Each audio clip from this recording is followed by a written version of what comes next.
ఇది ఎట్లుందంటే జాతరలో పిల్లగాడు తప్పిపోయిన నోదిక్కు పాట అనలనే మాట అనలనే అట్లా కనిపిస్తూ ఉంది.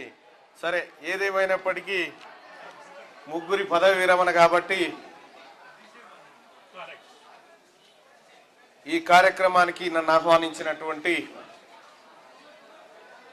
ఆహ్వాన కమిటీ సభ్యులకు, అలాగే ముందుగా పదవి విరమణ చేసుకుంటున్నటువంటి పెండెం నాగార్జున గారికి, గెజిటెడ్ హెచ్ఎం గారికి, అలాగే తూముల వెంకటేశ్వర గారికి, అలాగే గుర్రం శ్రీనివాస్ రెడ్డి గారికి, వీళ్ళందరికీ తమ శేష జీవితాన్ని చాలా గొప్పగా గడవాలని మనసారా కోరుకుంటూ ఈ కార్యక్రమానికి విచ్చేసినటువంటి పెద్దలు గౌరవనీయులు తెలంగాణ విప్గా ఉన్నటువంటి ఆలేరు ఎమ్మెల్యే బీర్లా ఐలయ్య గారికి, అలాగే గౌరవనీయులు పెద్దలు ఎలిమినేట్ సందీప్ రెడ్డి గారు, జిల్లా పరిషత్ చైర్మన్ గారు, అలాగే అలుగుబెల్లి నర్సిరెడ్డి గారు, ఎమ్మెల్సీ, గౌరవ టీచర్స్ శాసనమండలికి, అలాగే ప్రత్యేక ఆహ్వానితులుగా వచ్చినటువంటి మిగతా మిత్రులందరికీ, పెద్దలకు పేరు పేరున నమస్కారం తెలియజేస్తా ఉన్నా. ఇవాళ రిటైర్మెంట్ ఫంక్షన్, నేను ఎమ్మెల్సీగా గెలిచిన తర్వాత మొదటగా రిటైర్మెంట్ ఫంక్షన్ హాజరైతా ఉన్నా. ఇది రిటైర్మెంట్ ఫంక్షన్ కానీ రిక్రూట్మెంట్ ఫంక్షన్ లెక్క కనిపిస్తూ ఉంది నాకు. ఎందుకంటే 3 పోయినాయి అంటే 3 రావాల్సిందే కొత్తగా. కాబట్టి రిటైర్మెంటు, రిక్రూట్మెంట్ 2 కార్యక్రమాలు ఇక్కడే జరగాలి. మా అన్న ఐలన్న గారికి చెప్తా ఉన్నా, 3 ఉద్యోగాలు ఖాళీ అయిపోయినాయి. మళ్ళీ ఉద్యోగాలు లేవు, ఖాళీ లేవు అని చెప్పనీకి లేవు. 3 ఖాళీ నేను నడుస్తాను, మీకు కూడా చెప్తా ఉన్నా. సోదరులారా, సరే, 30-40 సంవత్సరాల కాలం పాటు ఒక వృత్తిలో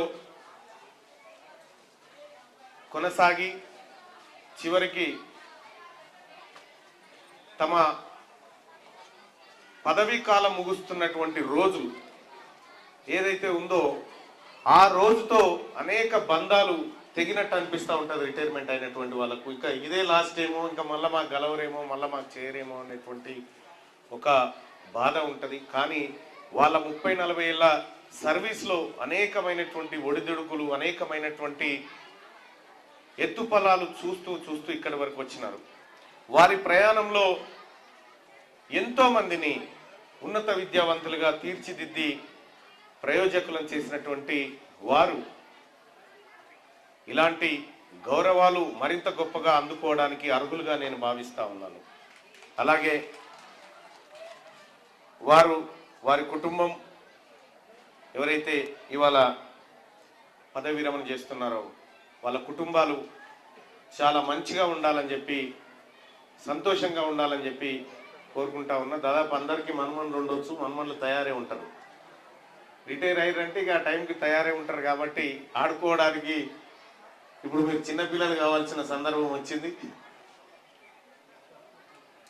ఉపాధ్యాయులు, ఇది రిటైర్మెంట్ ఫంక్షన్ కాబట్టి సరే విద్య గురించి పెద్దగా కాకుండా జలాల్పూర్ వాసులకు మాత్రం ఒకసారి చేతులెత్తి దండం పెట్టాలి. ఎందుకంటే ₹1 అడగకుండా అలుమిని ఏర్పాటు చేసుకొని 20 లక్షల రూపాయలు నిల్వ ఇంకా మాతాన్నే ఉన్నాయి, మీరు మాకిచ్చేది ఏందనేటువంటి రేంజ్లో ఇక్కడ నడిపిస్తున్నందుకు మీ అందరికీ బీర్లా ఐలయ్య గారు బిల్డింగ్స్ ఆల్రెడీ ఇద్దామనేటువంటి ఆలోచన చేస్తా ఉన్నాడు. ఆయన కూడా అన్న సందీప్ రెడ్డి అన్న దగ్గర కూడా ఏమన్నా మిగిలిపోతే ఈ 3-4 రోజులలో కూడా ఆయన్ని కూడా జలాల్పురానికి ఇవ్వాలి. ఎందుకంటే స్థానిక జెడ్పీటీసీ మీరు, అలాగే మిమ్మల్ని ఆదరించినటువంటి విలేజ్ కాబట్టి జలాల్పూర్కి ఇవ్వాలి. జలాల్పూర్లో ఈ ఊరికి వచ్చి మా ఊరు వాళ్ళు చదువుకునేది అన్న అప్పుడు, ఎందుకంటే లేకుండే ఇక్కడ వరకు వచ్చి చదువుకునేది. ఆ తర్వాత మాదాపూర్లో కూడా హై స్కూల్ అయింది. మాదాపూర్ జలాల్పూర్కి వాలీబాల్ పోటీలు అవుతా ఉండే. ఇప్పుడు ఇక్కడ మీరున్నారు కదన్న, మీరు ఆ బాబురావు గారి తమ్ముడు, ఆయన పేరేందో ప్రకాష్, వాళ్ళు చాలా మంది వచ్చి వీళ్ళు ఓ రోజు ఆడిపోవాలి, వాళ్ళు ఓ రోజు ఈడికి రావాలి, వాలీబాల్ ఆడుకొని పోవాలి. ఈ ఊరికి బాల్ బంధం ఉంది అన్నట్టు, వాలీబాల్ బంధం ఉంది జలాల్పూర్కు మా మాదాపూర్కి. అలాగే బొమ్మల రామారం మండలంలో నాకు తుర్కపల్లి మండలం కంటే స్నేహితులు బొమ్మల రామారం మండలంలో ఎక్కుంటారు. మా రాజమల్లారెడ్డి అనేటో బాయ్ ఉన్నాడా, ఆడ ఉన్నాడు రాజమల్లారెడ్డి అన్న కానీ, బేతాల పాండు కానీ, ఇత బొమ్మల రామారం వాళ్ళు కానీ చాలా మంది. ఈ ఊర్లో మా నాన్నతో కలిసి పనిచేసినటువంటి మల్లారెడ్డి గారు, పాల మల్లారెడ్డి గారు, పాలు పోస్తుండో లేదో ఇప్పుడు నాకు తెలియదు, అప్పుడు ఒకటే సర్వీస్ ఉండేది. ఆ ఒకటే సర్వీస్ చాదరగడ దాకా పోయేది. ఆ సర్వీస్లు తీసుకొని పోయేది పాలు. ఈ గొప్ప గొప్ప బిడ్డలు ఈ ఊర్లో ఉన్నారు. అంతకు మించి దయాగుణం ఉన్నటువంటి బిడ్డలు సంగిశెట్టి కుటుంబం ఉన్నది. మనం ఒకసారి గుర్తు చేసుకోవాలి. రాములు గారు, వాళ్ళ తండ్రి గారు రాములు గారు, ఆయన కూడా మంచి సేవా దృక్పథం ఉన్నటువంటి వ్యక్తి. కాబట్టి జలాల్పూర్ పాఠశాలను ఆదర్శవంతమైనటువంటి పాఠశాలగా తీర్చిదిద్దినటువంటి అలుమిని అధ్యక్షుల వారికి, అలాగే మీరు చేస్తున్నటువంటి కృషికి ప్రత్యేక ధన్యవాదాలు తెలియజేస్తూ, మీరు ఈ జలాల్పూర్ హై స్కూలే కాదు, దీని కిందున్న చిన్న చిన్న స్కూళ్ళను కూడా ఒక కంట కనిపెడుతూ వాటి అభివృద్ధికి కూడా తోడ్పడితే చాలా మంచిగా ఉంటుందని చెప్పి మీ అందరికీ నేను రిక్వెస్ట్ చేస్తా ఉన్నా. అయితే నాకు నా నియోజకవర్గం ఐలంటలేదు, ఇక ఇట్లా కాదు. ఆయన 34 అసెంబ్లీ నియోజకవర్గాలు లిఖించి పెడితే ఇప్పుడు వరంగల్ కాడ రివ్యూ మీటింగు, భద్రాచలం కాడ ఓ మీటింగు, ఆడికి పోయే వర్గాల 2 రోజులు అవుతుంది, ఎక్కడిదక్కడ అవుతుంది. కాబట్టి నేను సమయాన్ని త్వరగా ముగించిపోదామనేటువంటి ఉద్దేశంతో మన ఆంధ్రజ్యోతి విలేకర్ గారు అక్కడ కూర్చున్నారు. అన్న బాగున్నా? రైట్. అందరికీ మరొకసారి ధన్యవాదాలు తెలియజేసుకుంటూ ఈ కార్యక్రమానికి ఆహ్వానించినందుకు మరొకసారి పేరు పేరున కృతజ్ఞతలు, ధన్యవాదాలు.